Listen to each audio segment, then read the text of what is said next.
I want to thank you, Stephen, for coming to talk with us. Dr. Adams and I want to emphasize you've done nothing wrong. This isn't about plagiarism or any kind of academic misconduct. But Miss Estevez did talk to Dr. Adams about my writing assignment, and Dr. Adams came to you, so obviously something is bothering you folks. Well, perhaps there's a potential problem. Something to do with how well you're doing as a student, whether or not you're thriving here. Thriving? Well, this may be a large university, but we truly want every student to thrive. Does anybody around here thrive? Do you thrive, Dr. Foster? There is a problem we need to deal with, which is why we're having this meeting. Stephen, Camilla Estevez came to me because of a concern with your final assignment. Your paper depicts acts of violence on a university campus, and because Camilla is the teaching assistant, if she has a concern about a student or a student's writing, she comes to me as English composition director. Your concern is the violent content of my paper. Yes, we draw a distinction between student work with violent content and student work with work that suggests violent behavior. In this instance, Yeah, you think I'm emotionally unstable. there are A violent person, a threat. There are legitimate concerns, very legitimate concerns about your safety and the safety of the campus community. We follow a set of guidelines, and based on the content of your paper, we are justified in calling for an intervention by campus security. As department chair, I can, in consultation with the Dean of Student Life, exercise this option immediately. Dr. Adams, however, suggests a different course of action, which is why we're talking with you. We hope the three of us can resolve this issue informally. Ms. Estevez was not invited because, while she teaches for us, she is, in fact, a student, a graduate. Yeah, okay, I get it. Actually, I'm very glad she's not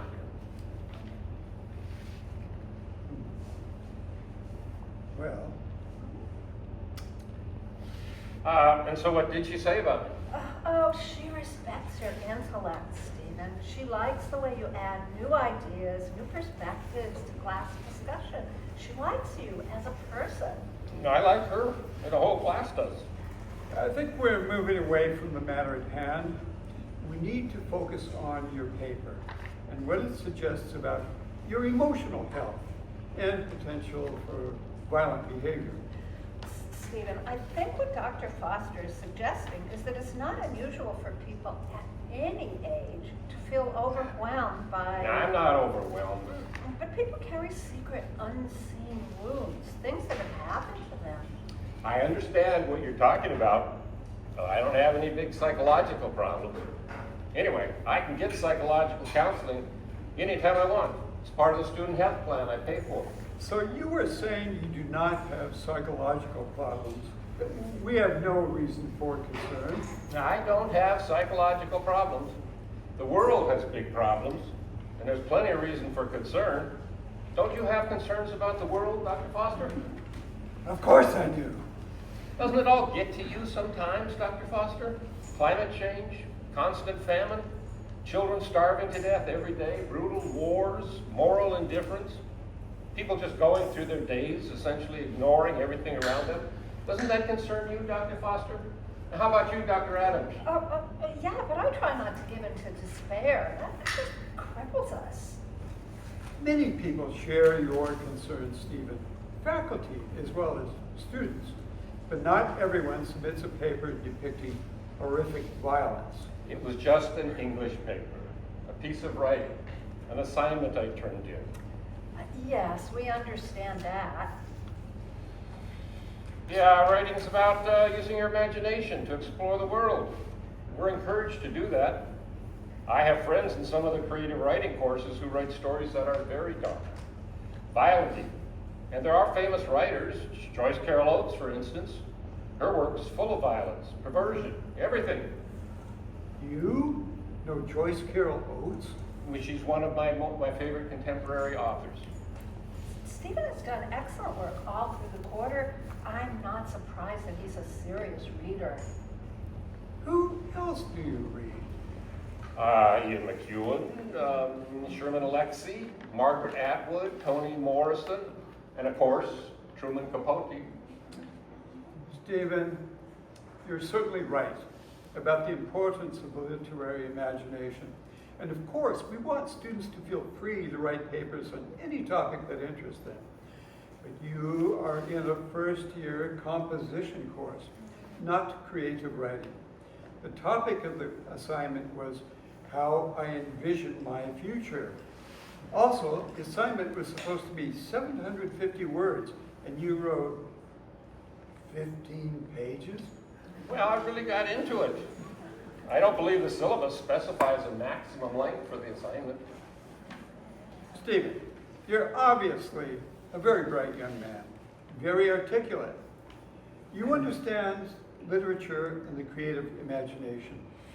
But there is the fact you submitted your paper in a composition course, not a creative writing course, where this kind of imaginative writing is expected. But we are impressed by the way you've clarified your intentions. I believe our concerns here have been laid to rest. Okay. Now, I wouldn't want you folks to have any concerns. But we are going to ask you to submit another paper. I don't believe that a paper depicting extreme violence on a university campus should be accepted as coursework. There's not going to be another paper, Dr. Foster. Stephen, I think you can understand why Dr. Foster wants a different paper. I know you can easily write 750 words. It's simple. You are not enrolled in a creative writing course. You were assigned a factual paper on how you envision your future. Therefore, you did not fulfill the assignment. I see. It's a question of factuality. But it's never really definite what is and what isn't factual. Perhaps my paper is very factual. Well, Stephen, you can think of the new paper as a chance for you to further explore your ideas, your emotions. We can be flexible about the due date, especially given the stress this whole situation has caused you. Yeah, there's not going to be another paper. You've seen my final statement on the topic of my future. Yes, my final statement. And I have one more thing to tell you. I am guilty of academic misconduct. My girlfriend Johanna helped me write the paper. Some parts we wrote together, a few pages she wrote herself, with me looking on. Joe and I share a very similar outlook.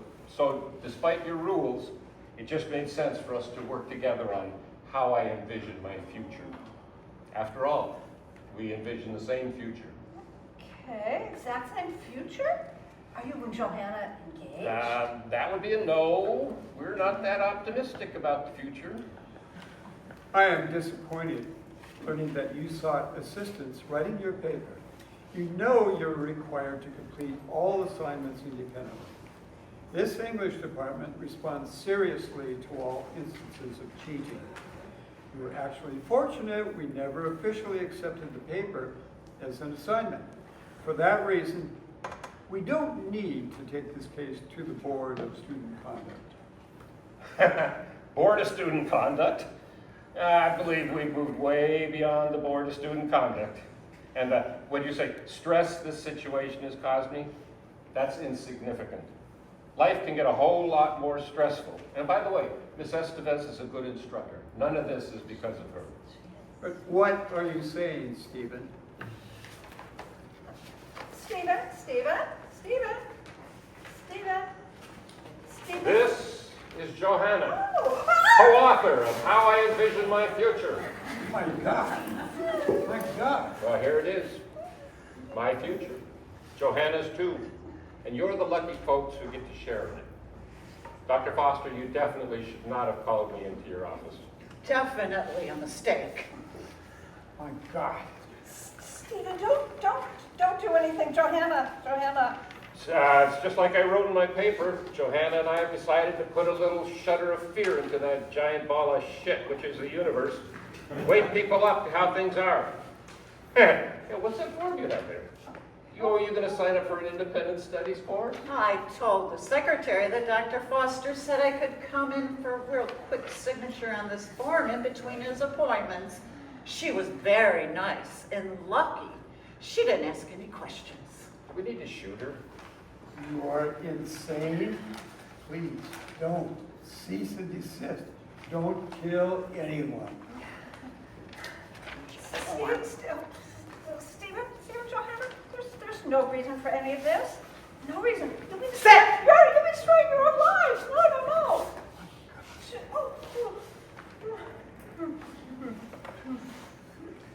What life? What life do I have? What lives do any of us have in this world? Our plan is to die along with you. Johanna will fire the final 2 shots. Should we kill her, the secretary? I don't think so. I don't think there's any reason to. Okay, Joe. Well, that works for me. Professors, I think our little meeting is just about over. No. You settle down. No. This is so wrong. Stephen, what about Camilla Estevez? Yeah. This will ruin her life. Oh, she warned Dr. Foster about me, so she's in the clear.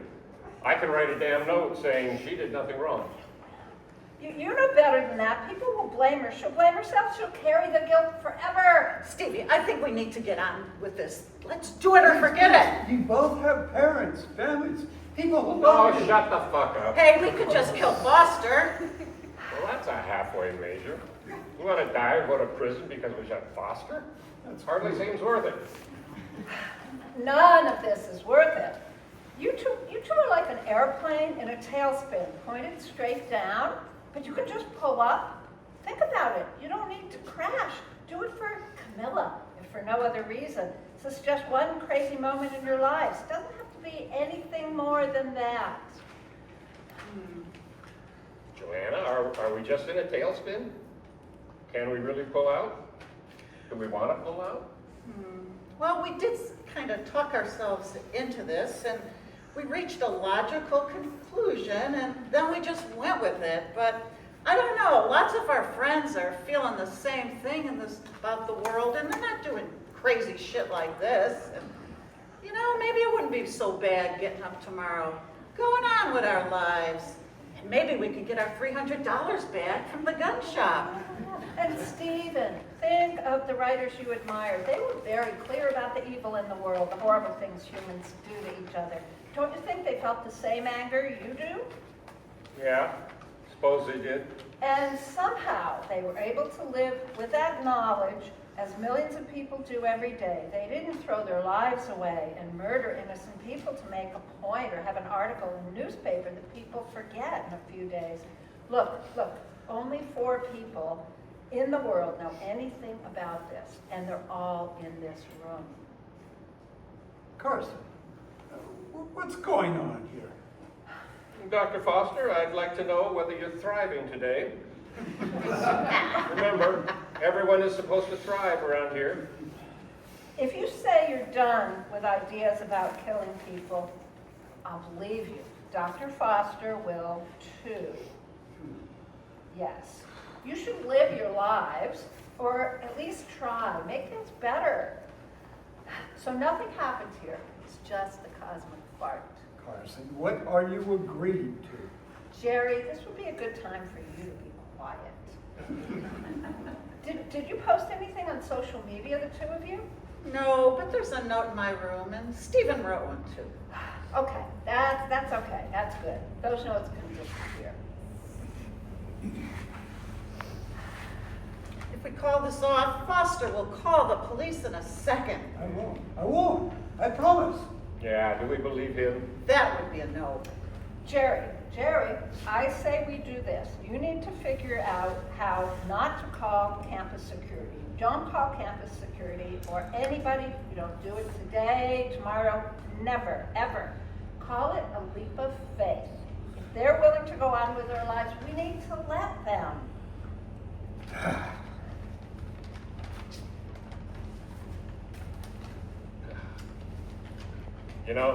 I still don't trust Foster. Slimy bastard. Okay, you can trust me. You can trust me to take care of Foster if he backs out of our deal. I'll swear nothing ever happened. You two talked about the paper. He was very nervous and he had a panic attack. Stuff you wrote in the paper just got into his head and really upset him. Jerry, this is your moment. This is your moment. Time for you to commit. And for God's sake, sound like you mean it when you commit. And then really mean it. Mean it. A leap of faith, a little trust. Come on, slime ball. Oh, Jesus, Johanna. That doesn't help any. How's this? Give me the gun. Jerry turns you in, I'll shoot him. Hey, I like that. Ah, Here's the gun. oh, thank you. Carson, have you gone mad? Oh. The whole thing never happened at all, okay? Camilla suggested a talk. We had our little talk. No need to write a new paper, Stephen. Foster will personally give you a 4.0. Won't you, Jerry? Okay. This is more than I can deal with. Yeah, well, okay. You don't have to deal with it at all. Go home, tell Barbara you had a good day, and tonight you have a terrible dream. So tomorrow you can talk to her about that dream. This is that dream, right? You can see a therapist, whatever. It was nothing but a bad dream. When you walk out of here at 4:30 today, give Betty, the secretary, a pleasant goodbye, like it's been a normal day. The words on this form are irrelevant, but for us, the form has meaning. It's our agreement, it's trust. No shootings, you two, ever. And you don't say a word, Jerry. All this is just a nightmare you're gonna have tonight. Nothing real, you got it? This is your reprieve. Your signature will be the signature of all of us. This is insane. That's just how it goes sometimes. You pulled the plane out of the tailspin. We're all going home. Well, this is just very insane. You don't really know what these two will do. No, you don't. But of course, we don't know that we can trust you either. It's a leap of faith. Sign the form, Jerry. Leap of faith.